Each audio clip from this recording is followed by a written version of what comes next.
Hi, and welcome to Low Code No Code. Today I have a guest with me, Anthony. Anthony built an app with SAP Build Apps. So, Anthony, what did you do? Hi everyone, I'm Anthony from the BTP pre-sales team in Melbourne, and a couple of months ago I built a coffee ordering app that basically allows users to order the coffee, and that order is then sent to an API, sent to a remote table via an API, which can then be recalled by whoever goes and makes the coffee order. Okay, that sounds interesting. I would say just let's start. Sounds good. Let's say you're at an event and you see a coffee cart and you want to order a coffee. And there's a giant queue of people queuing up, but there's no one who's actually taking your orders. So there's a QR code that you can go scan and then input, let's say, a promo code or a coffee code that you can then go and use that's part of that event. So let's say there's one in Melbourne, so we can type in a code Melbourne that's stored in a database somewhere that will then check whether this code is actually available.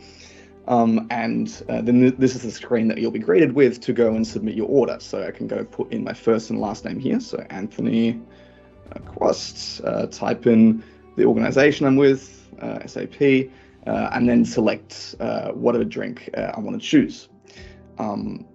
For example, if I choose a cappuccino, obviously you'll choose whether you have full cream milk or light milk. But if, let's say, I want a short black or long black, obviously milk is not relevant.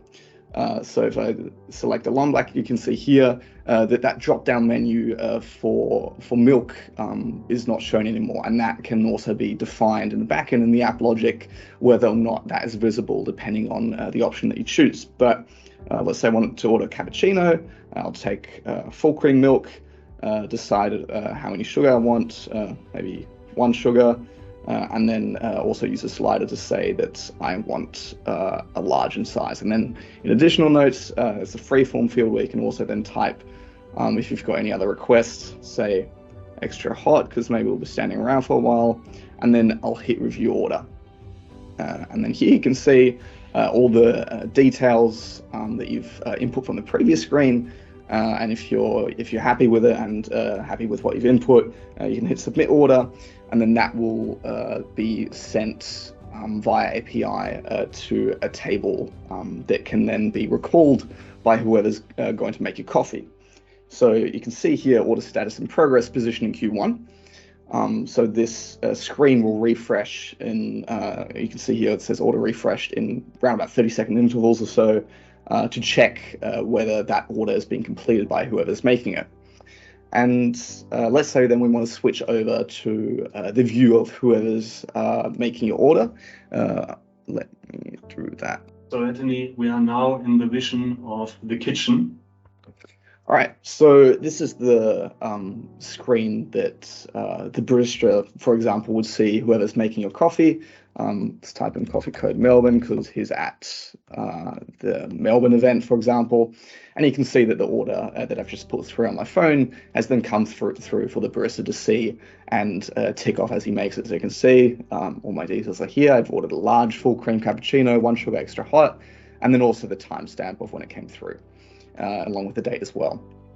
So let's say I've completed the order and I've, as a barista, then I've made it. I can go tick it off, mark it as complete, and that will then be recognized it'll be marked within the database that it's stored that order is complete.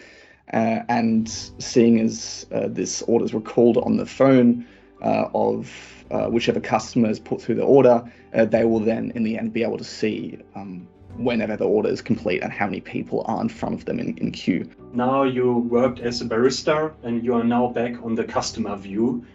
So what's going on here, Anthony? So let's say now, seeing as you've ordered your coffee and the barista's making it, as soon as the barista ticks it off, it will then show up as completed. At the moment, we can see that the order status says in progress and position is Q1. But seeing as the barista has just completed it and ticked it off, you can go pick up a coffee. It will then come up as order completed. Please collect your drink, and then you can go ahead and pick up your cappuccino.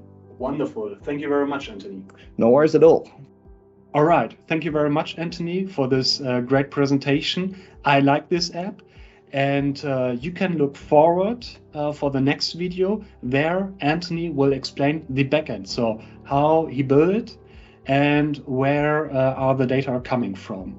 So far, Anthony, thank you very much. All right, thanks, Jonas. See you guys next time. Bye.